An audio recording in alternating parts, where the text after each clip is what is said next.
Greetings. Today, let's talk about the basics of sexual polarity. It's important. Where more sexual polarity exists, there's more power. Maybe some of you have seen this where there's a couple that they really seem to get along well, they seem to do things well, they seem to be, like a good mix, so to speak. And maybe they're a couple that a lot of people look up to. I think that's really what everybody's looking for. They're looking to get into like a good relationship like that. The problem today is that we've got a lot of people that have been sexually depolarized. We've got a lot of men that have been emasculated by women, and we have a lot of women that have been sort of eaten up and chewed up and spit out by a lot of men. And we have a lot of women that are really confused about their gender, and they've been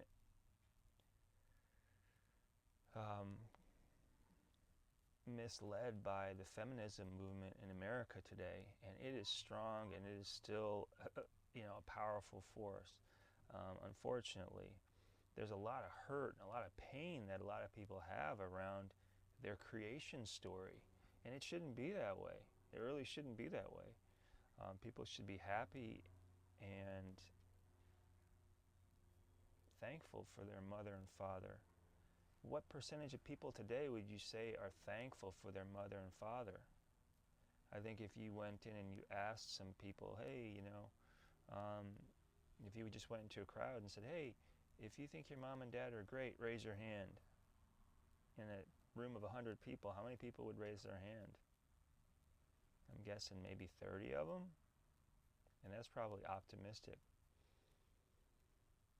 So I think going back to this idea of sexual polarity, that it's important. It's important for men and women to be polarized. Otherwise, you've got recipe for disaster. The 50-50 doesn't work. I always maintain that men should be the providers and women should be the nurturers. And a woman's place is in the home, which really annoys a lot of women.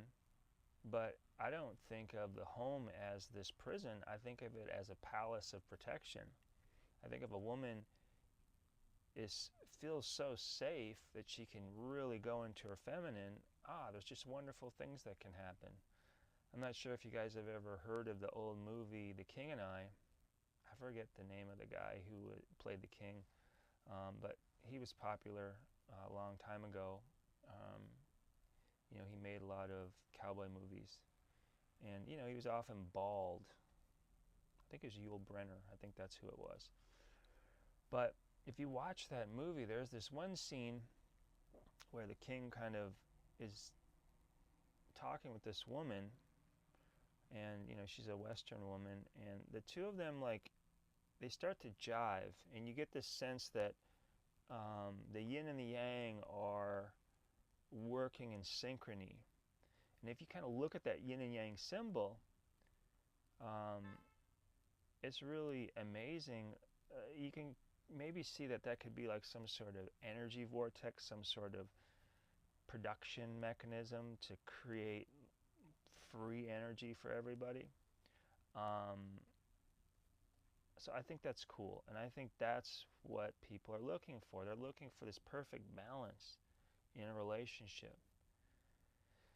And I think men being men and women being women makes that much more of a possibility. So when we think about metaphors for the masculine, like the masculine is like the navigating ship captain, whereas the woman is the ocean. Or if you think about a river, the men are the banks of the river and the woman is the river itself. If you think about just liquid, the man is the container, the vessel, and the woman is the liquid itself. The women are always flowing and mixing and doing things. So those are good metaphors, and I think some people think that men and women can occupy the other side. I think that's possible. I think there's some parts of life where both men and women can do something. Um, but I think primarily the classical idea of what men do and women do, I think that should be upheld and honored. And I don't think there's anything that's bad or wrong or shameful about a woman being a wife and a mother. I think those are honorable positions that women should really embrace. But the problem today is we've got the satanic forces that control Hollywood. And if you haven't done any research on Hollywood, you're kind of behind the grade. You need to do that. Hollywood is filled with pedophiles, Satan worshippers, child sacrifice people, satanic ritual abuse. It's filled with a bunch of garbage. Um, and really, I think if there's, and you might want to do this, you might want to say, oh, but what about this actor, or this actor, or this actress, or that actress? Dude, don't even bother. Just turn your television off, take your TV, take all your Hulu subscriptions, all of your Netflix, all of that stuff, take it and cancel it. Take your television and take it to a recycle center. I tell you to put it out by the street, but then somebody else is going to come by and pick it up and use it. The point is to reduce the television population, because the more television, the more you watch TV, the more you are programmed by these satanic forces. So, yeah, that's it. That's it in a nutshell. So, the masculine and the feminine. You know, men are the leaders, women are the cheerleaders. Men are individual, women are group. Men are kind of go up on the mountain, whereas women are go to your friends and talk. You know, men are better suited for power positions. Women are better suited for nurturing positions.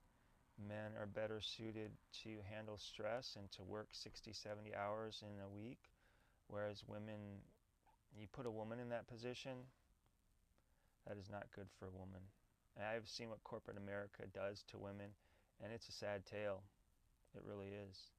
You know, you see these wonderful and great women being used by this system as slaves. And that's the whole point of feminism, is to get women out of the home, to get them away from the protection of their husband and the family, and to get them into the workforce so they can just be wage slaves. That's the reality of it. So the whole 50%, no. Men should be the ones that are making all the money, and women should be spending it.